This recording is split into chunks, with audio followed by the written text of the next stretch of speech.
had a student who transferred, someone who had found God. The questions were being asked about when the Japanese were being sort of persecuted in Canada. And when the Japanese were sort of being persecuted, you mean Japanese internment camps? What in the fresh hell is going on here in this video? Also, I do want to make a point here and say that when I'm talking to adults, especially outspoken anti-intellectual adults, specifically who have a heavy belief in religion, I can dismiss it and laugh and say, God's not real. I don't believe in your flying spaghetti monster in the sky, of which there is no evidence for.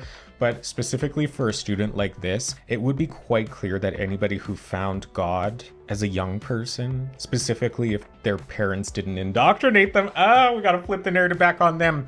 They are clearly looking for connection, and they are looking for something safe. They're looking for comfort.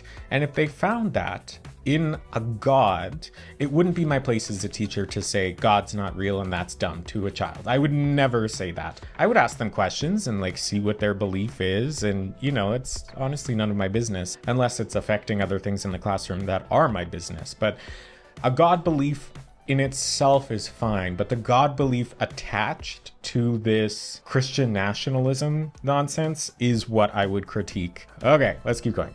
Are being asked that you needed to sort of be on the side saying things went this kind of way. And the answers had to follow a certain line if you wanted to get it correct. Mm-hmm. And she showed me the questionnaire, and she said, I didn't necessarily agree with every single thing that the teacher wanted me to say. So I wrote down what I really thought, and I got it wrong. And when I asked him about it, he wouldn't have a discussion with me. He just told me I got it wrong. Okay, here she's presenting a single anecdote as systemic evidence, which is a very quite hasty generalization. The issue described, which is a rigid grading rubric, is an educational design problem, not evidence of leftist indoctrination. And her framing indoctrination as taking over inflates a normal classroom conflict into a political crisis. And when I read it over, a lot of the answers were subjective and not necessarily black and white.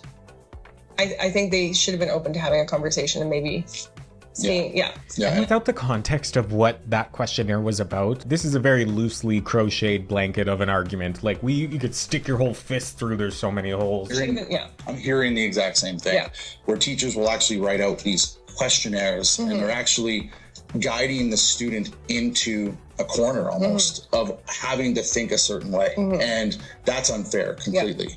And that's only one part of how indoctrination is taking over the school system.